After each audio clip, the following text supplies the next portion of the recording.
The call that changed everything. It was just another regular Tuesday. The kind where the hours crawl slower than a snail uphill.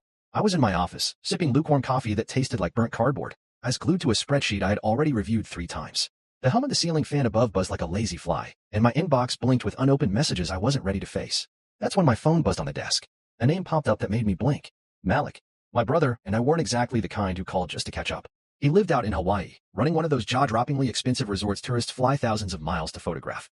Our conversations were rare, usually reserved for birthdays and the occasional holiday check-in. So a random call from him in the middle of the day? It wasn't normal. I picked up, already expecting something odd. "Hey, little bro," he said, casual as always. "What's up, Malik?" I leaned back in my chair, waiting. There was a pause. "Quick question. Where's your wife?" I blinked. "She's on a business trip," I answered slowly. "In New York. She left Sunday." "Why?" Another pause, longer this time. "You sure about that?" Something in his voice shifted. No longer casual. "Not joking." "Why do you ask?" I said, my voice tightening. "Because," he sighed, "I'm standing in the lobby of the resort right now. And I swear on Mom's good name, your wife is right in front of me. She just checked in. With another man." The room fell silent. I thought I misheard him. "What?" "She's here," Malik said again, lowering his voice.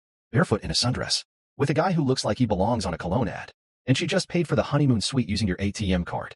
I didn't breathe for a moment. My hand froze on the mouse. The coffee suddenly tasted like sand in my mouth. I stared at the monitor, but the spreadsheet no longer made sense. My ears rang. My jaw clenched. But somehow, I kept my voice steady. "Are you sure it's her?" "Positive," he replied. I waved at her. She waved back. The silence stretched again. I rubbed my temple, trying to push away the pounding headache that had just formed behind my eyes. "All right," I said slowly. "Don't say anything else to her. Don't let her know you told me." "You got it," Malik said. "What do you want me to do?" I didn't answer right away. My heart was racing, but my mind was already shifting into something colder. I stood from my desk and walked to the window, watching the wind rustle the trees outside. My thoughts were a storm. Brielle, my wife of 6 years. I met her at a work seminar back when we were still nobodies. She was electric, sharp, confident, the kind of woman who didn't wait for doors to open. She kicked them down. We got along instantly. I paid for her last semester of grad school when her loan got denied. Supported her while she built her startup from scratch. Celebrated her wins like they were my own. And now, she was thousands of miles away, wrapped around another man on a beach, smiling like none of that mattered. I ended the call with Malik after a few more instructions, and I sat down heavily in my chair. I opened our banking app. The transaction history stared back at me like an accusation. $850, ocean view room. $170, champagne brunch. $265, luxury couples massage. $320, catamaran sunset cruise. $2,430, total stolen joy. Each charge was a stab to the chest. Paid with my card. For the past few months, I'd felt something was off. She had started canceling date nights. Always tired. Overwhelmed at work. She'd pull away when I reached out. Dodge conversations with vague excuses. I chalked it up to stress. I didn't press. I gave her space. Turns out, I gave her room to cheat. I wanted to scream, but I didn't. I wanted to throw something across the room, but I didn't. Instead, I just sat there. Quiet. Numb. Processing.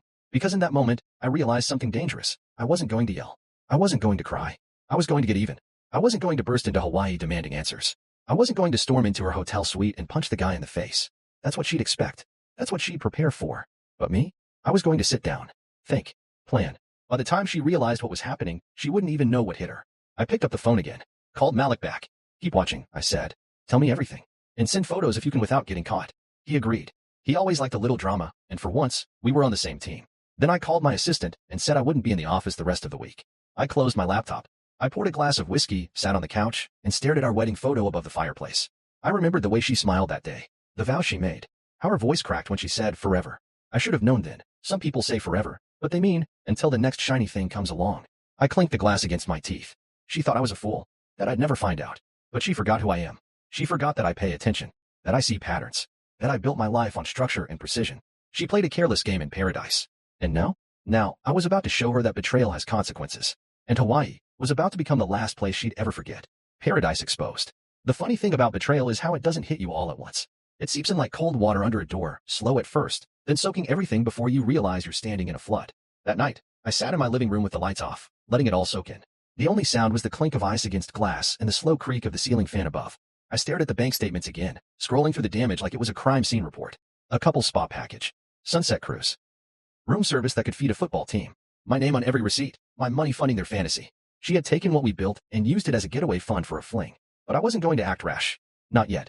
Instead, I called Malik again. "Describe him to me," I said, pouring another drink. He chuckled, not because it was funny, but because it was absurd. Tall. Model-looking. You know the type. Skinny jeans and loafers on a beach, like he's allergic to sand. She kissed him on the cheek earlier. Held his hand. They looked too comfortable to be coworkers. I closed my eyes. He wasn't wrong. I already knew in my gut it wasn't business. Her emails had become vague lately. No more, be back Wednesday or client meeting at 3. Just one-word replies or ghost-like silence. I told myself she was stressed, that she needed space. I gave her that, and she took it all the way to Hawaii. Thanks, man, I said. Keep an eye on her. Don't let her know you've said anything. Already on it, Malik replied. She booked the stay under your full name, by the way. No shame at all. Of course she did. After we hung up, I sat in silence for a while. I thought about everything. The way she used to wait up for me when I worked late. The way she used to laugh at my terrible jokes. Somewhere along the line, that laughter had faded, and I didn't know when it happened. Or maybe I just didn't want to notice. The idea of confronting her right then burned through my chest like acid. I imagined flying down to Hawaii, bursting into their suite, catching them red-handed. But then I pictured her reaction. She'd probably gasp, cry, beg, deny, maybe even twist the narrative and say I invaded her privacy. Turn it into a story about how I didn't trust her. The victim would become the villain. No, I needed her to be exposed. But not just to me, to everyone. That meant no yelling, no throwing things, no drama, just facts. I pulled up my shared folder from our bank. Every transaction lit up like a breadcrumb trail. I made a new spreadsheet because I needed this to be organized. Cold, surgical. I labeled each entry by date, location, description, and amount. It wasn't hard to tell what was hers. She loved extravagant little things. Candlelit dinners, imported wine, spa facials with names that sounded like they belonged in science fiction movies. And the worst part? It was all billed from my side of the account. I felt like a ghost watching my life from outside. That night, I didn't sleep. I sat at the kitchen island, lit only by the fridge light, drafting a plan. I wasn't going to let her leave Hawaii with a tan and a smile. She'd arrive with betrayal and return with a legal storm. The next morning, I texted Malik, can you stall her tomorrow morning? Tell her she's been upgraded or some VIP beach experience. Just buy me time. He replied a few seconds later, easy. Consider it done. You cooking something up? Yeah, I texted. I'm done being quiet. Then I called someone I hadn't spoken to in years. Joan. She and I went to college together, and she was the kind of person who could hack into a vending machine and get it to give free snacks for a week. Now, she was a cybersecurity consultant for a law firm and freelanced on the side. When I explained what I needed, she didn't even flinch. I'll send you a tracker that links to a live purchase log, she said. Give me access to the joint account, and I'll feed everything into a private sheet. Can you match it to GPS locations? I asked. She laughed. You want time, place, and context? You got it. I'll have it by tonight. Thanks, Joan. I'll make it worth your time. You already have, she said. I love a good revenge story. I hung up, and for the first time in hours, I smiled. Because now it wasn't just about the heartbreak. It was about reclaiming control. I texted Malik again, send me a picture. Just one. An hour later, a photo came through. The two of them standing near the beach bar. She was holding a coconut drink with a pink umbrella. Her hair was down, those expensive sunglasses perched on her head, and her hand, resting gently on his chest. I zoomed in. No guilt, no shame, just smiles. That's when something inside me snapped into place. The man I had been, trusting, loyal, maybe a little too forgiving. He was gone. The man who stood in his place? He was calculating, focused. I saved the photo and added it to a folder on my laptop labeled Paradise Files. Next, I started gathering copies of all her recent emails and texts. She'd sent the travel confirmation from her work address to his personal one, and carelessly CC'd herself. I pulled every digital receipt, every itinerary, every piece of proof. Then I called a lawyer. Not just any lawyer. I needed someone licensed in Hawaii. Malik gave me a name, Tony. Civil attorney, sharp as glass, known for taking down big players with nothing but a folder and a raised eyebrow. I emailed her my evidence. 30 minutes later, we were on a Zoom call. I don't just want a divorce, I told her. I want a financial claim. Fraudulent use of funds. And I want her served while she's still in Hawaii. Tony raised an eyebrow. You're not messing around. Not anymore, I said. She nodded. Send everything. I'll draft a claim. When do you land? I hesitated. I haven't booked the flight yet. Well, she smiled. You'd better hurry. Paradise doesn't stay quiet forever. And with that, I closed the laptop, leaned back, and looked at the photo one more time. Brielle thought she was living her best life. But she had no idea I was about to turn her paradise into a courtroom. I wasn't just exposing her. I was preparing to bury the fantasy, publicly, legally, and with precision. And I would be watching every moment of it unfold. My brother, my ally. Growing up, Malik and I were never exactly best friends. We were just two boys under one roof, with different minds and different paths. He liked beaches and breezes. I liked books and balance sheets. While I stayed on the mainland, building a quiet life, he went off to Hawaii and turned a crumbling beachfront property into a luxury resort that made headlines. We didn't fight, but we didn't bond either. At least not until now. Betrayal has a strange way of rearranging loyalties. It was 2 days after Malik's call. I was sitting in my car, parked at the edge of a cliffside overlook just outside the city. The kind of place where you go to think, or maybe to scream when no one's around. I had the ocean in the distance, cold, gray, unforgiving, and my phone glowing in my palm. All right, Malik said on the other end. Here's what I got. He had gone full investigator on my behalf. The kind of effort you only make when blood actually means something. Reservation details are all under your name, he began. She booked the honeymoon suite for 6 nights. Confirmed through your shared bank card. All inclusive. Champagne welcome. Turn down service. Ocean view. I closed my eyes. Send me the documents. Already in your inbox, he said. And I've pulled security footage too. Discreet angles. Nothing invasive, but enough to show they're not just coworkers. You sure? I asked, jaw tight. Trust me, he said flatly. She's not talking business. They're kissing by the pool bar, arms around each other. I even saw them dancing last night at the luau. A knot twisted in my stomach. She ever say anything to you? I asked, wondering if she tried to lie to his face. Nope. Just smiled like everything was fine. Didn't even flinch when I greeted her. She said she was just taking a break from work stress. I didn't let on. Good. And him? I asked. What's his story? Malik exhaled through the speaker. Name's Levi. I asked a few staff members to poke around. Turns out he's some kind of marketing manager at a firm in California. Mid-30s. Works out a lot. Acts like he's God's gift to women. Perfect, I muttered. The cliché of clichés. You want me to do more digging? No, I said. I've got someone else helping on that front. Because I did. Joan. She'd already sent me a Google sheet, color-coded, organized, time-stamped, with every purchase Brielle made using our joint account since she landed. Even GPS coordinates were included, ping from the stores and restaurants she visited. It read like a travel brochure from hell, and every entry had my name on it. My next move was to tighten the circle. I needed more than emotional damage. I needed legal ground. So I called Joan again. Hey, she said, picking up on the second ring. Your sheet's updated. You should take a look at row 35. I opened it. Item, boutique jewelry set. Amount, $860. Note, gift wrapped, signed of my future, handwriting confirmed to match Brielle. My hands tightened around the phone. She used my card to buy him a gift? Joan didn't answer. She didn't have to. Keep tracking, I said. I want every dollar mapped out. I want a full timeline. I want to know what they touched, where they stayed, what they wore. You're getting dangerous, she said, half amused, half impressed. No, I replied. I'm getting smart. After hanging up, I contacted Tony, the civil attorney Malik had recommended.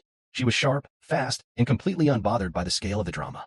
I've reviewed the files you sent, she said during our second call. I can easily build a claim here. Fraudulent use of joint funds, emotional distress, misrepresentation. If you want to press charges or serve her papers while she's still on the island, I can help you file the paperwork within 48 hours. Make it happen. Just be aware, she said carefully, this could go public. I don't care. That night, Malik emailed me the video clips. The first one started with soft music playing in the background, one of the resort's live bands. The camera angle showed Brielle and Levi swaying together under string lights, his hands on her waist. She leaned in, whispered something in his ear. He laughed, and then she kissed him, right there, on the dance floor. The same floor where I once danced with her during a retreat Malik hosted 3 years ago. Back when she still reached for my hand in public. Back when she still looked at me like I mattered. I closed the video, not out of pain, but out of certainty. I was done being blindsided. This was no longer about heartbreak. It was business. She turned our marriage into a transaction. So I would treat the fallout like a contract gone wrong. Anything else you need? Malik asked when I called to check in again. I need access to her suite, I said. Not to break in. Just gather intel. He hesitated. That's a gray area. She left the door open when she used my name and my card. I have a right to know what's happening under my account. I might have a guy, he said slowly. His name's Kai. Been with me 6 years. Discreet. Loyal. I trust him. Send him in. Quietly. Don't take anything. Just eyes. You got it. As the plan started to take shape, I began drafting a master document. I titled it Operation Island Exit. It included bank statements, email screenshots, timeline of lies, photos and videos from Malik, spreadsheet from Joan, drafted legal complaint from Tony. All of it stacked neatly into a folder I kept on an encrypted drive. The evidence was clear. The betrayal was proven. But still, I hadn't called her. She had no idea what was coming. That silence? It was my favorite part. Because there's something powerful about letting someone walk deeper into the fire, believing they're in the sun. They sip champagne, post beach photos, smile in the mirror. And all the while, the ground beneath them is starting to crack. By the end of the week, it wouldn't be a beach beneath her feet. It would be a courtroom. The setup. There's something deeply satisfying about watching a liar smile while walking straight into a trap. And in this case, the trap came with ocean views and complimentary mimosas. I landed in Honolulu just before noon on a Friday, stepping off the plane with a single carry-on, dark sunglasses, and a name that wasn't mine. I booked my hotel under an alias, Mr. Hayes, a name I used once for an old fantasy football league. It felt ironic now. That identity, unlike my marriage, was still intact. I didn't stay at Malik's resort. That would have been reckless. Instead, I checked into a boutique hotel just a few blocks away, one of those eco-luxury places where no one asks questions as long as you tip well and look tired. I kept to myself. No loud calls. No public scenes. Just observation, coordination, and silence. Malik met me later that evening at a small cafe near the marina. He wore flip-flops and a linen shirt, blending in with the tourists. Me? I still hadn't changed out of my travel clothes. I wasn't here to relax. She's still playing the perfect guest, Malik said, sipping his drink. She booked a couple's kayak tour for tomorrow morning. With him? I asked. He nodded. And they added a spa session for 2 in the afternoon. She's using the card like it prints money. She doesn't suspect a thing? Not a hint. She's floating. I leaned back in my chair, staring out at the dock boats. The setting sun bounced off the water like liquid fire. It should have been romantic. Instead, it felt like a countdown. All right, I said. Let's move forward. Introduce me to your attorney friend. The next morning, Malik set up a quiet meeting with Tony Rivera, a civil attorney whose office overlooked the edge of Diamond Head. She greeted me with a firm handshake and a confidence that made it clear she didn't lose often. I've reviewed the documentation, she said, gesturing to the thick folder I'd provided. You've got solid grounds: financial misconduct, fraudulent use of joint funds, and emotional distress. More importantly, we can file here. But if you wanted to hit harder, we wait until she's mid-trip. Let her think everything's perfect, then drop the hammer. I nodded. Make her feel untouchable. Then remind her she's not.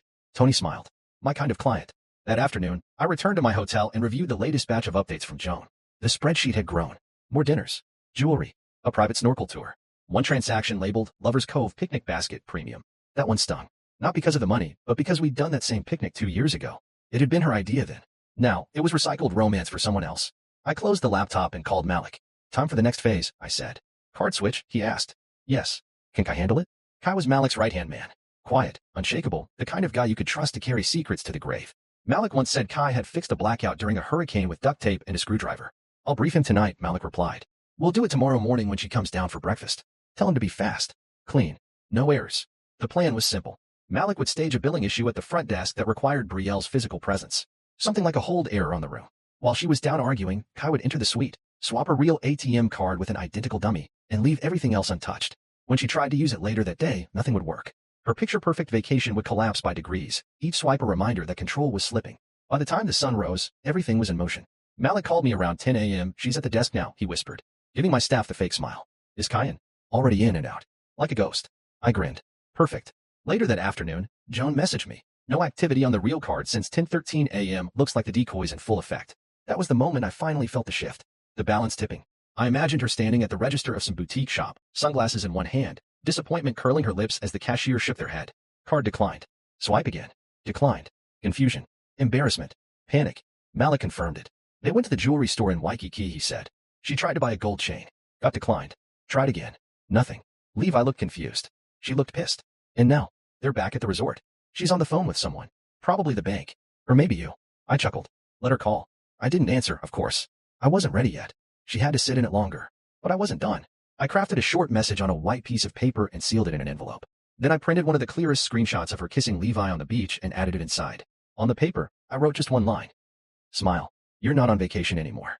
I handed it to Malik in the lobby that evening. Deliver this to her tomorrow morning. Hand it to her personally. Say it's from a private guest. Then walk away. He turned the envelope over in his hand. She's gonna lose it. That's the point. That night, I returned to my quiet hotel room. I stood by the window, watching the ocean crash against the rocks, and thought about the man I had been just 1 week ago. Blind, tired, trying to fix something that was already broken. Now, I wasn't trying to fix anything. I was just making sure the wreckage had my signature on it.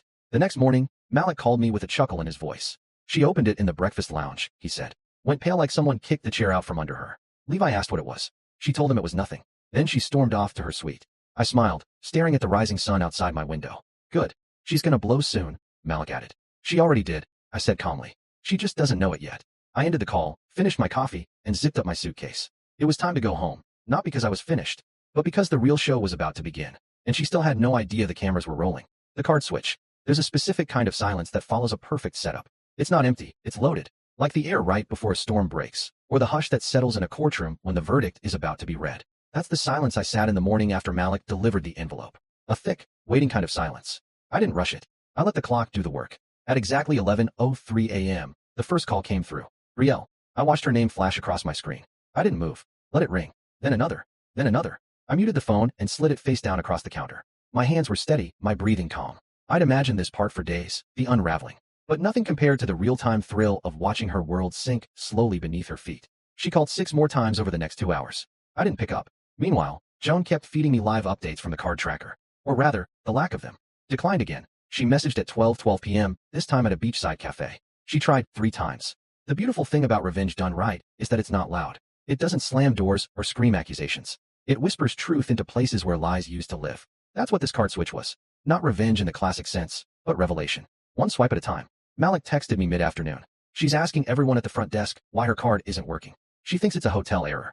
Let her. I replied. I imagined her standing there in that overpriced sundress, trying to smile, while confusion bloomed across her face. Levi probably standing nearby, arms crossed, wondering what she was hiding. I wondered if he knew the room they were staying in was booked under my name. If he noticed that every time she signed a receipt, it was with a last name she swore she wasn't proud of anymore. But the best was yet to come. I had prepared a second envelope, this one heavier, thicker, stuffed with truth. Inside, I had placed a printed bank statement, with every line highlighted that matched their trip. A spreadsheet compiled by Joan, organized by date, location, and cost. The resort's room booking confirmation, bearing my full name. A divorce petition drafted by Tony. And finally, a neatly labeled USB drive. That USB? It contained the video footage Malik had collected. Their slow dances, hand-holding, laughing under tiki lights. The kiss by the bar, all time-stamped, all in high resolution. This wasn't just evidence, it was a story. A timeline of betrayal, wrapped in facts. And it was about to land directly in her hands. I made one last call to Malik that evening. You sure about this? He asked, though his voice already held the answer. She took a vacation on my dime, I said. She can handle a wake-up call. The next morning, Malik approached her in the hotel lobby, same as before. Mrs. Thorne, he said. I laughed when he told me later she didn't correct him. She was so used to pretending, she forgot to drop the act. This was left for you by a guest, he added, handing her the envelope. She took it without question. 20 minutes later, my phone buzzed again. Unknown number this time. I didn't answer. Then Malik called. She opened it in the suite, he said. I couldn't see her, but one of the cleaning staff said she threw something against the wall. Then she started shouting. Levi. He left the room 10 minutes later. Looked like someone had slapped him in the face. Did she chase after him? Nope. She slammed the door. He walked down to the pool bar alone. Asked for tequila at 10 a.m. That was almost poetic. I could picture him standing there in his beach shirt, staring out at the waves, suddenly realizing he was just a prop in someone else's mess. That everything she promised him, freedom, love, adventure, was built on stolen money and borrowed names. Later that evening, I got a call from Tony. She's officially been served, she said. Divorce petition, financial claim, and all supporting evidence. We have documentation of receipt. She knows she's been caught. And the lawsuit? Filed. We'll follow up once she returns to the mainland. But based on the footage and your bank records, the case is solid. I thanked her and hung up. That night, I didn't celebrate. I didn't toast a victory or call friends to brag.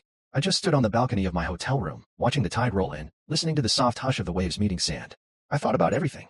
6 years of marriage. Countless sacrifices. Quiet nights where I stayed up late finishing her pitch decks.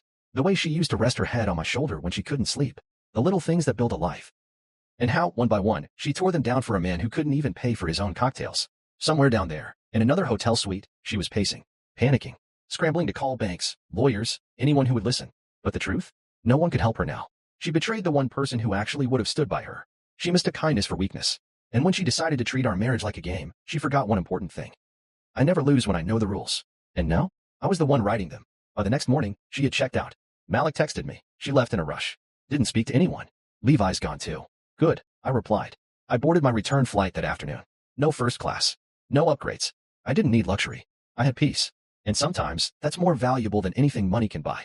I sat by the window, watching the clouds shift outside, feeling lighter than I had in months. There were still battles ahead, court dates, settlements, a property division. But the hardest part was over. She'd seen the truth. She'd tasted what it felt like to be powerless. And she'd know, forever, that the man she tried to deceive wasn't the fool she thought he was. He was the one with the final move. The panic call. It was 5:41 a.m. when my phone rang again.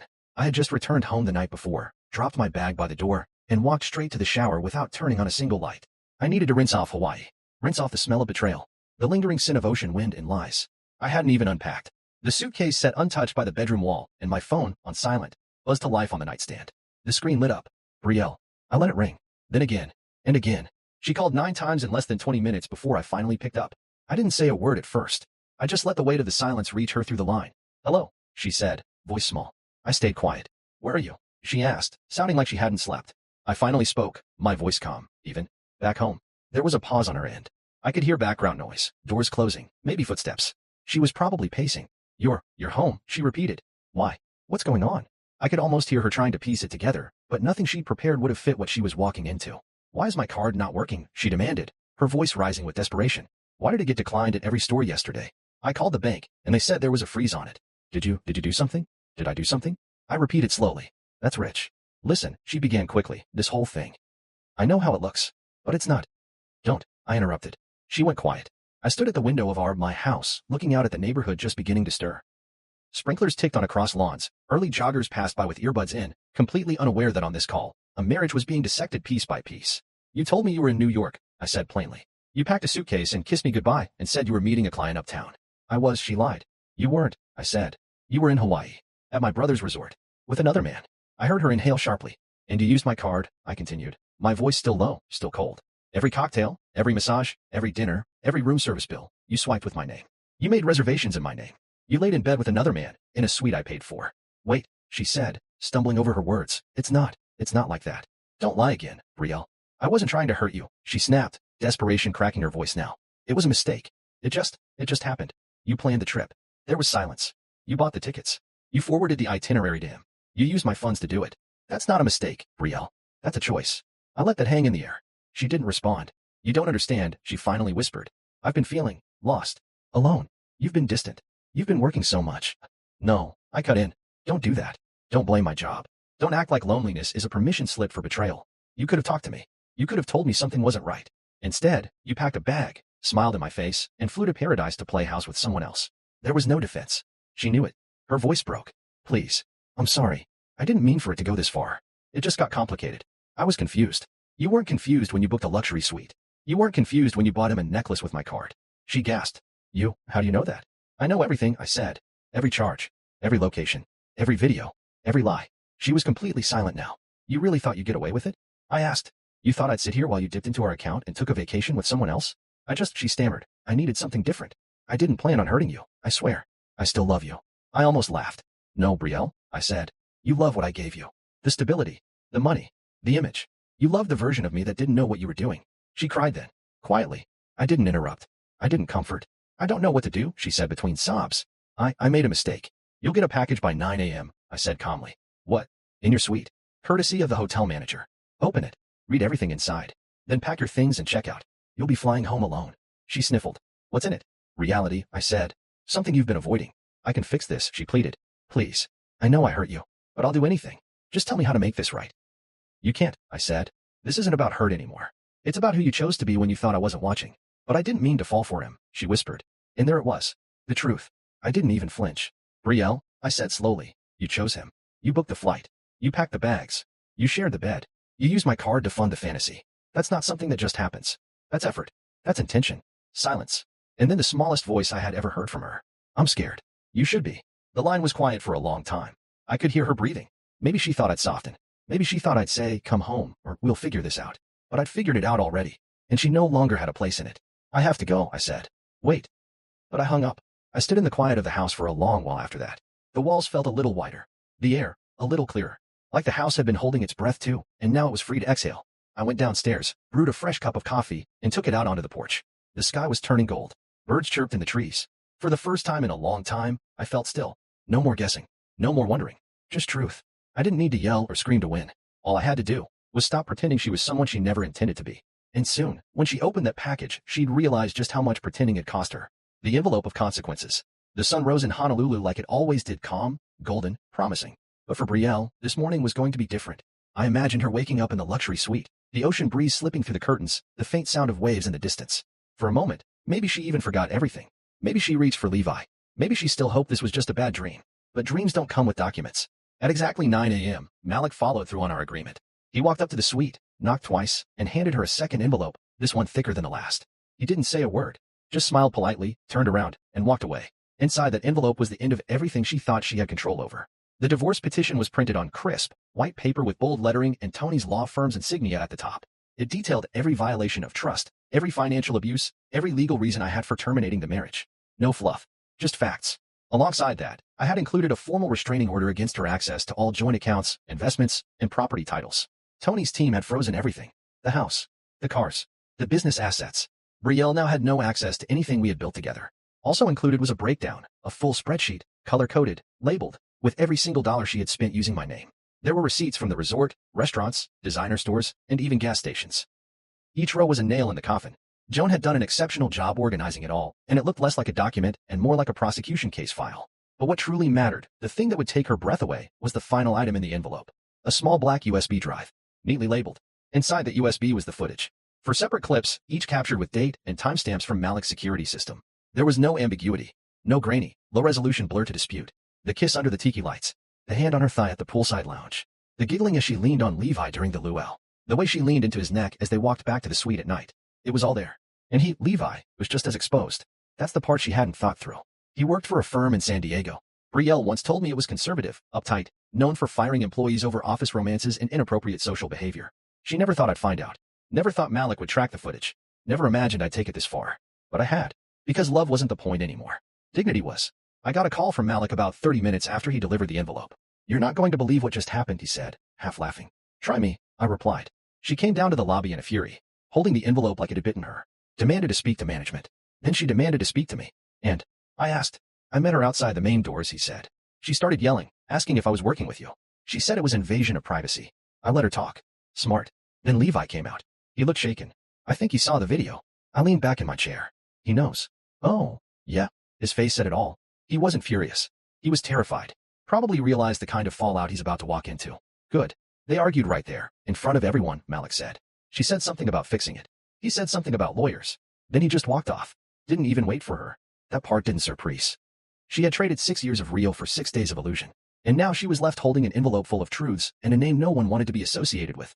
Later that day, I received an email from Tony's assistant. Everything had been filed. The claims were active. The documents had been notarized and verified.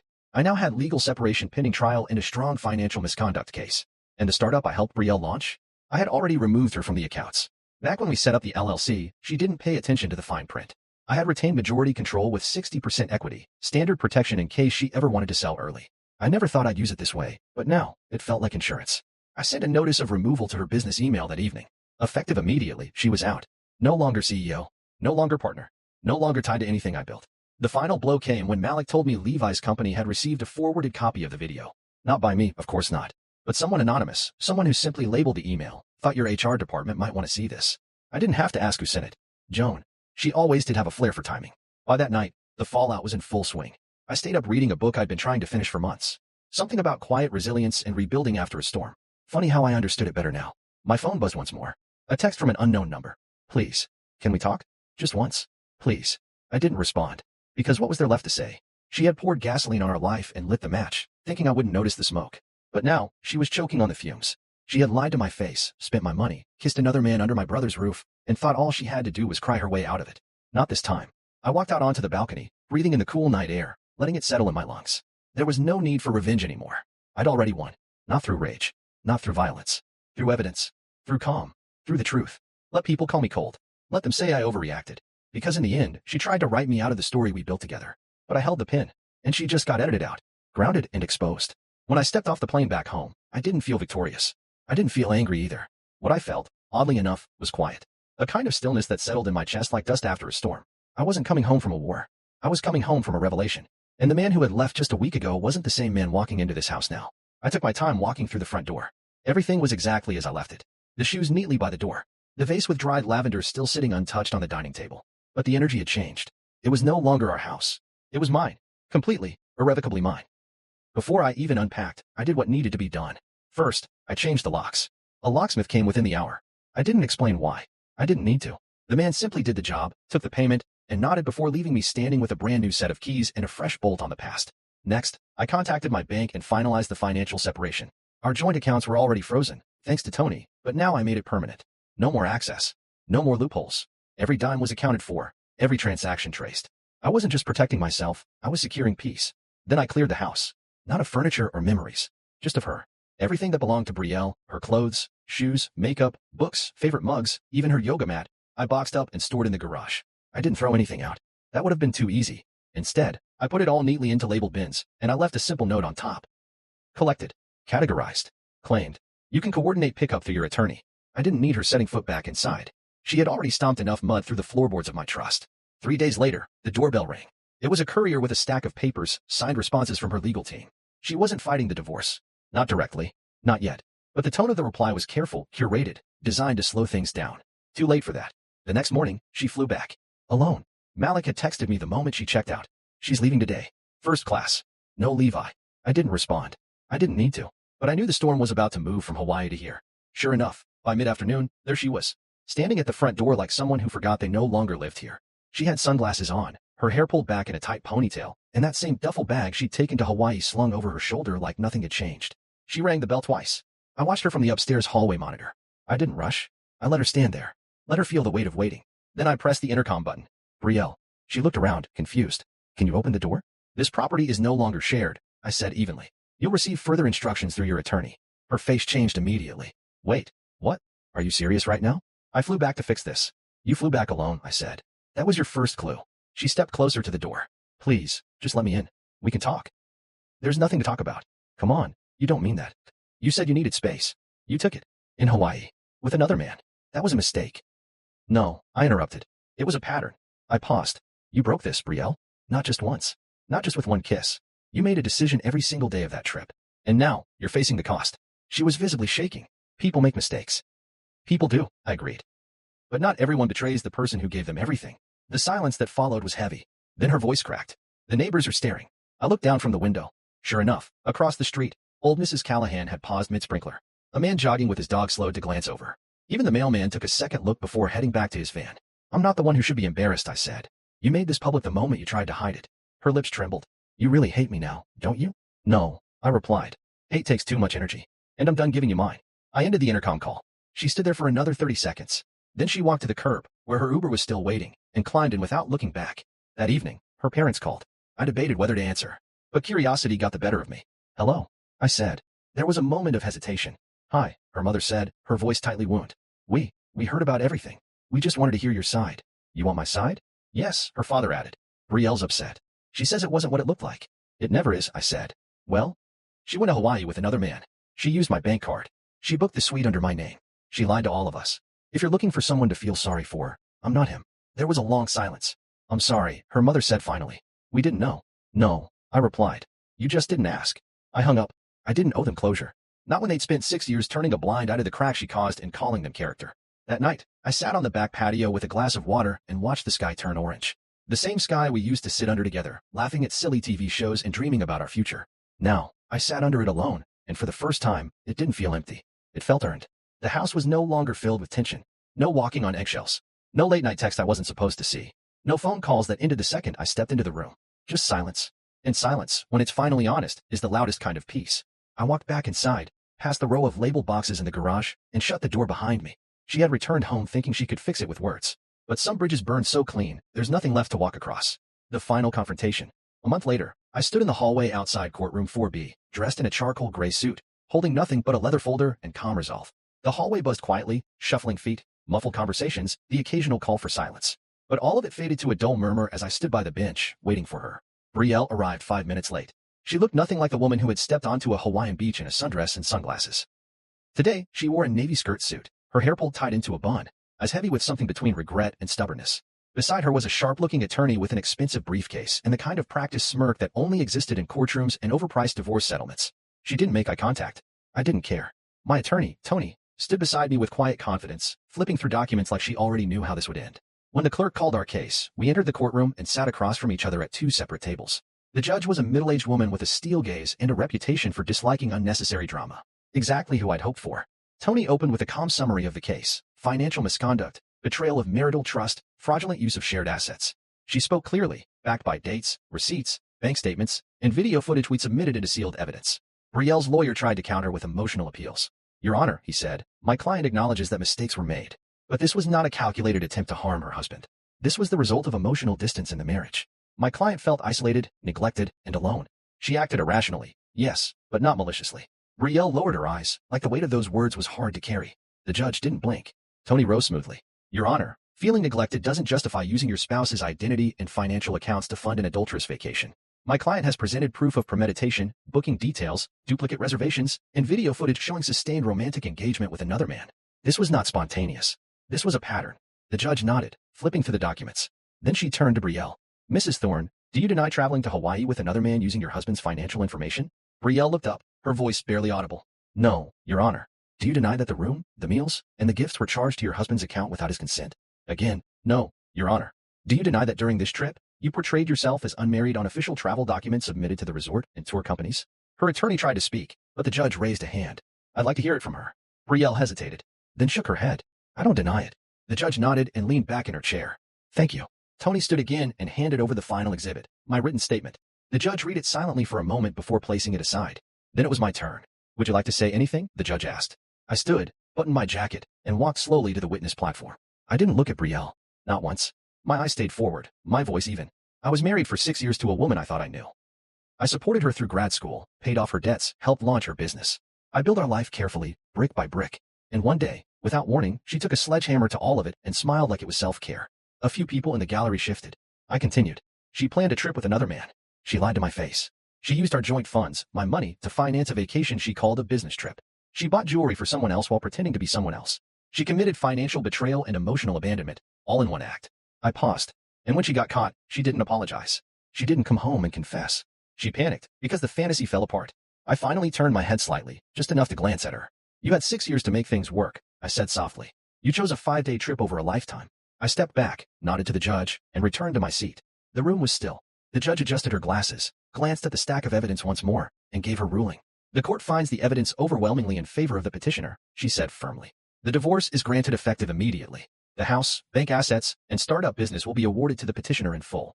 Additionally, the respondent will be required to repay $7,200 in misused funds, as documented. Brielle's lawyer tried to argue for reduced repayment. The judge cut him off. This is not a trial for emotional debate. The law is clear. Fraud has consequences. Brielle's shoulders sagged. She didn't speak. Outside the courtroom, I waited for a moment near the elevators. Not for her, but because Tony had stepped into the hall to take a call, and I needed to sign one last form. Brielle eventually approached. Alone. I glanced at her. She looked tired. Not the tired of missing sleep, but the tired that comes from carrying a story that finally collapsed. Can I say something? She asked. You just did. In court. She frowned. I didn't mean for any of this to happen.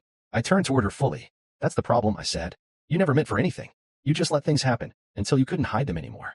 I was confused, she said weakly. No, you were dishonest. I thought maybe after some time. There's no after, Brielle. She looked down, as if expecting that. Her voice was small again. Did you ever love me? I didn't flinch. I did. Completely. And you turned it into paperwork. Her eyes welled up, but I didn't comfort her. That time was gone. She opened her mouth to say something else, but I stepped past her as the elevator dinged.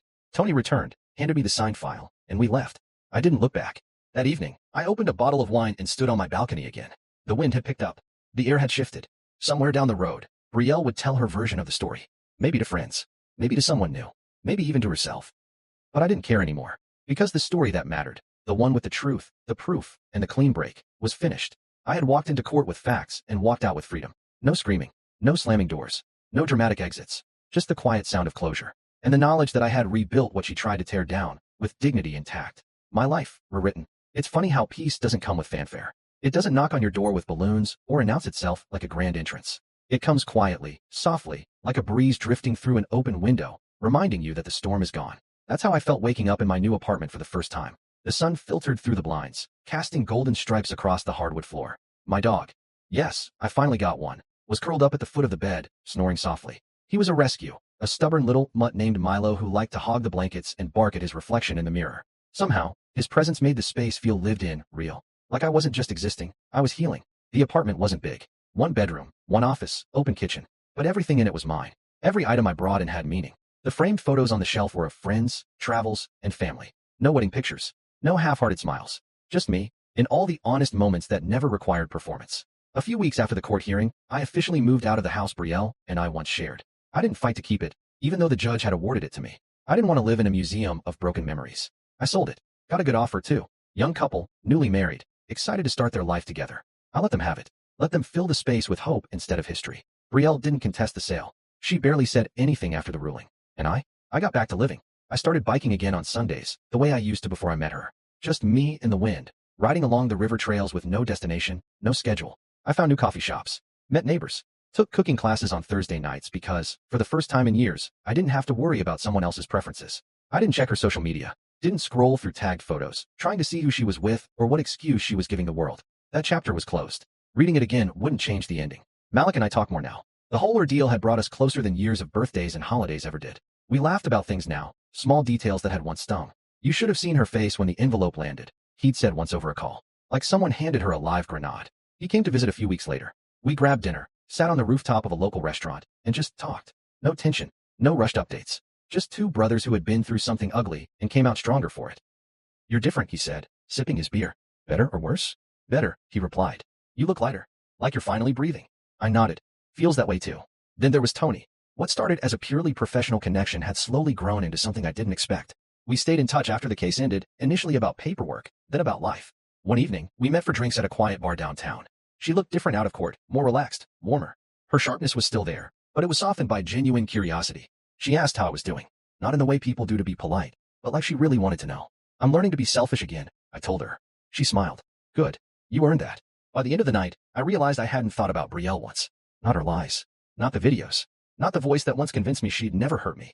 Just me, and the woman sitting across from me, sipping wine and laughing without pretense. It didn't turn into something overnight. I didn't dive into a rebound or force myself into romance. I let it unfold the way healing should, slow, steady, respectful. Maybe it becomes something more. Maybe it doesn't. But for once, I was okay with the uncertainty. One Saturday morning, I visited the place I used to sit with Brielle on our good days and overlook that faced the city skyline, tucked behind a quiet park. I sat alone on the bench, watching the wind carry leaves across the path. I thought about everything she took from me, and everything I took back. She took my trust. I reclaimed it through boundaries. She took my finances. I rebuilt with intention. She took my dignity. I answered her betrayal with grace, strategy, and silence. People often say that revenge is best served cold, but I disagree. The best revenge is living a life so complete, so unapologetically peaceful, that the person who tried to destroy you ends up haunted by how little they mattered in the long run. Brielle had called me once, weeks after the court decision. I didn't answer. She left a voicemail on Never Lee. You were part of my good karma streak, she said, laughing. Helping you gave me purpose again. You saved me, I told her. No, she replied, you saved yourself. I just handed you the flashlight. I thought about that for a long time after we hung up. Because she was right. I could have chosen anger. I could have destroyed everything in my path just to feel powerful again. But instead, I chose clarity. I built spreadsheets, not shouting matches. I chose courtrooms, not chaos. I chose dignity when I had every right to explode. And because of that, I didn't just survive the betrayal, I redefined myself through it. Now, when people ask me what happened between us, I don't tell the whole story. I don't list the lies, the expenses, or the beach photos. I just say this. She left thinking she found better. I stayed and found peace. And that's enough. Because I don't owe the world an explanation for how I healed. I only owe myself the truth of what I endured and the pride of how I overcame it. So here I am, 39, divorced, rebuilding, and happier than I ever was in that marriage. Some people chase beaches while burning bridges. Me?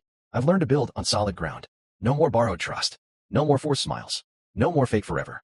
Just me, my dog, a skyline view, and the quiet certainty that I will never let someone write me out of my own story again. Not even for paradise.